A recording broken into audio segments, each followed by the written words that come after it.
Hello, Star Wars Indiana here today with another episode of the Star Wars podcast. Today's episode is going to be about the book Star Wars Tales from the Mos Eisley Cantina. It's actually an anthology of short stories. I'm not going, as I'm talking about, I'm not going to go through the details of every single story. I'm just going to kind of tell my opinion or what I remember of the story as I go through the book. Let's get down to basically what the book is. So, as I said, it's a collection of short stories from characters from the Cantina on Mos Eisley in Episode 4 on Tatooine during New Hope. Specifically, these are characters that were supposedly or were in the Cantina in the actual movie. Now, these stories are no longer canon, so, but at the same time, even though these stories are no longer canon, there's no stories that are counteracting these stories yet. So, you can consider them canon in your head until something new comes up, which is what I'm doing, and I think it's unlikely that these stories will be rewritten over. Some of them possibly could be, as you know, characters such as Momel and the Dawn have been used in some other canon material, but most of them unlikely be used again. So, past that, Kevin J. Anderson edited this book. He wrote one of the stories in it, and all the other stories are written by different authors, including Timothy Zahn, A.C. Crispin, and Kathy Tyers, who are all other well-known Star Wars authors, and some unknown Star Wars authors as well. And some of the characters included, we'll get into that further later, but some of them include Ponda Baba, Wuher, Momel, Nadan, Keb, and others. The stories, to me, on it. This is just an overall review. Overall, most of the stories were good. I really like books that go into characters that aren't main characters in the Star Wars books. And so that's one of the reasons I like reading these short story anthologies, because these are characters that aren't focused on, that have teeny bits, if a speaking role. Many of them don't even have speaking roles, they're just kind of there. And I feel like it adds a lot more to the Star Wars universe.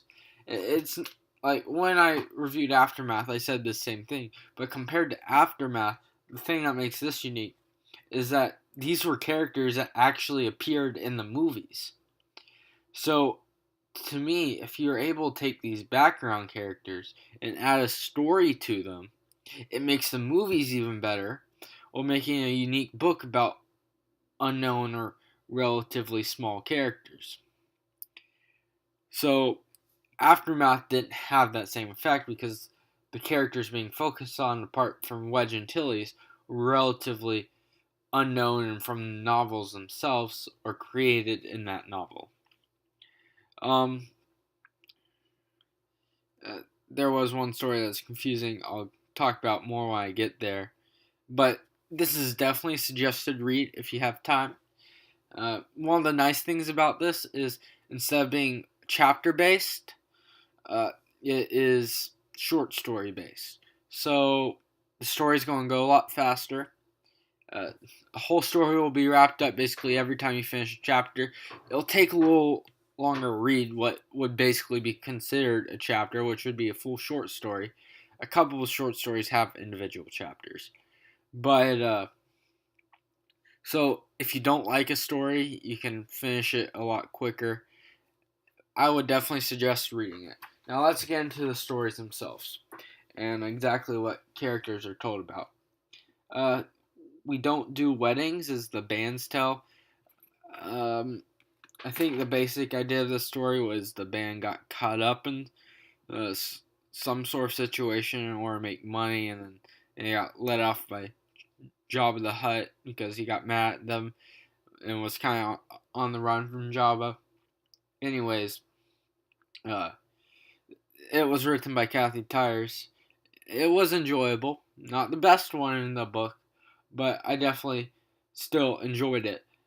There's only one story in here I totally hated. Um, Another one was Greedo, about Greedo, and that was by Tom Veitch and Martha Veitch. This was basically on the origin story of Greedo, and then he's killed by Han Solo. And the origin story is based on a planet. It's a little lackluster, but at the same time, because Greedo is such a well-known character in Star Wars, because of the Han Solo scene in the cantina, it's still a cool little read. But at the same time, the thing I don't like about it mainly is that how they tell this story is not what you would expect uh, Greedo's grudge with Han to be. And that's this is a story I'll be happy when they rewrite over it in the actual canon. But at the same time, it's still Greedo and it's interesting. The Tale of the Tunica Sisters. The main thing about the story I'm going to say that was really good is it's by Timothy Zahn. It's an interest. Timothy Zahn's always a great writer when he does something in Star Wars, and I've read some of his non-Star Wars stuff, and that's fantastic as well. And he does a great job with this Star Wars story. I don't even know if these two characters that this is based around are in the movie, but either way, he makes a good showing. These are also characters that appear in some of his other Star Wars books. So, yeah, that was a good suggested read in this book. Um, Play Again, Freegan Dawn, The Tale of Muff, Tack, and Cabe. I forget exactly what some of these stories are about, and this is one of them. I do remember I enjoyed this story. It was good. And then there was The Sand Tender, which is the Hammerhead's tale. I remember even less about this story than I do about Muff, Tack, and Cabe. I just remember Muff, Tack, and Cabe were two good friends.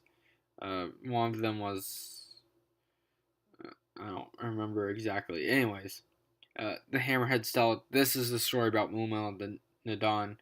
The last Muff, Tack, and Cabe was by A.C. Christman. This one's by Dave Wolverton. Um, Mumel and Nadon to me is a recognizable character in Star Wars. The story is called the Hammerhead tale because for a long time Mumel and Nadon was called a Hammerhead, and at this point he had a name. But anyways, uh, it was still a good story. And another thing before I move on that I enjoyed about this book is these stories were interconnected. Not Some of the stories were completely separate from other stories.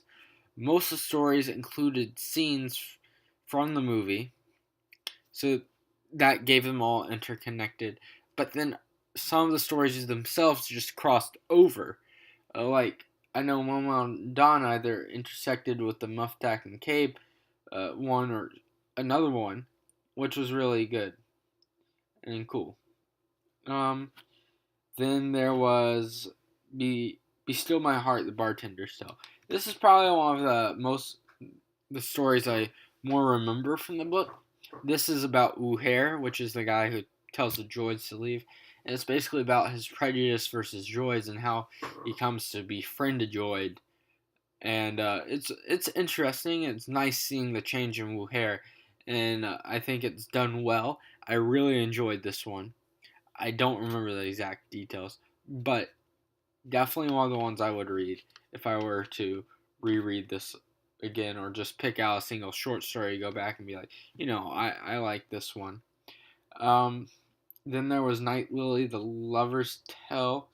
If I remember correctly, I'm not going to spoil the twist at the end, but I think it's about, and let me just say, the hint is in the name of the short story, what happens at the end. But it it has a nice twist at the end, and it was interesting, but at the same time, what happens, you don't feel bad for the guy. And, you know, It was good. As I said, most of these stories are good, and I would suggest this as a read. It may not be the best thing in Star Wars, like Timothy Zahn's books. I would definitely read any of those above this, but this is still interesting books. Although some people may not like the idea of short stories. The Devronian's Tale, don't remember what that was about. Swap Meet the Jawa's Tale. This is about a Jawa. It's not about one of the Jawas that was killed by the Empire, but he basically ends up killing some stormtroopers at the end because some stuff happens. I think he gets upset about his cousins being killed on the other one, on the Sandcrawler earlier in the movie type of thing. There's Trade Winds, the Ronat's Tale. Forget exactly what that one's about. Then there's When the Desert Turns, the Stormtrooper's Tale. This one has a hint from the Swap Meet the Jawa's Tale one, and what happens there at the end. By the way, the Jawa one was by Kevin J. Anderson, and Raw Nuts by Rebecca Moesta. And the Stormtrooper one's by Doug Beeson. So I would definitely suggest the Jawa and Stormtrooper one, as they interconnect and is good. Some of these are shorter than others as well. Most of them are around 30 pages. There's Soup on the Pipes Smoker's Tale. This is the one I don't like. It's written really weirdly. It's hard to understand. I didn't get what's going on in this story. It's weird. I mean, you can read it if you want. It's probably one of the shorter ones in it, so you don't have to suffer through it for long. But I wouldn't necessarily suggest it. And if you want to skip over it, go ahead. I don't think it adds anything to the tale, really. And it's basically a guy sitting there smoking a pipe. Anyways, I didn't enjoy that one. And then there was Crossroads, the Spacer's Tale. Don't remember what that was about. Then there was the one, Dr. Death, the Tale of Dr. Evil Zahn and Ponda Baba by Kenneth C. Flint. This is another one of the stories I really enjoyed in the book.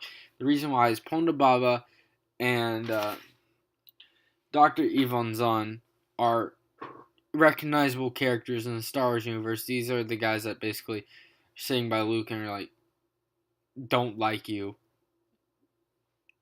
You would probably recognize them if you saw them.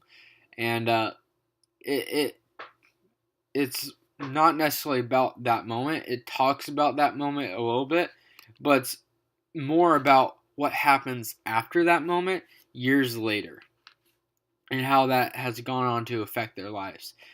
And, I really enjoyed that, and I thought it was unique. It gave a nice little spin on these characters, and you also get to see how truly evil Dr. Evil Zahn is, and he deserved that system, that 12 systems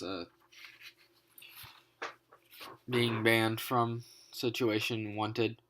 Then there was the Moisture Farmer's Tale, the mediocre story. Enjoyed it. It is about basically a guy having trouble with Tusken Raiders. He dealt with them. He showed up at the cantina at some point, and he was like trying to make a deal between Jawas and stuff and whatnot. And then there was the Tale of Wolfman and the Lamproid. I don't remember what this one was about. And that one was by Judith and Garfield Reeves Stevens.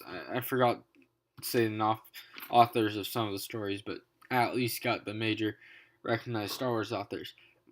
So, overall, it's a good collection of short stories. Just as good as Tales of the Bounty Hunter and Tales of Jabba's Palace. If I haven't reviewed those, and I probably won't since it's been so long since I read them. But it's just as good as those, And it's really interesting. It's nice to get some background on these characters that you didn't know as much of before, but you've seen. And overall, it's good. Again, as I said, as I went through, there's some stories in there that you can just skip over. Most of them aren't necessarily ones I would skip. And then there's really good ones in there. That's what happens when you get a collection of short stories. But this is a suggested read if you have the opportunity and you've read all the canon books or whatever Star Wars books you're aiming to read and just don't have anything to read at the moment, definitely go through and read this book. And that's it on this. If you have any comments about future topics, let me know. Next week I'm going to be posting 2 videos on Boba Fett. And so that's next week's topic. And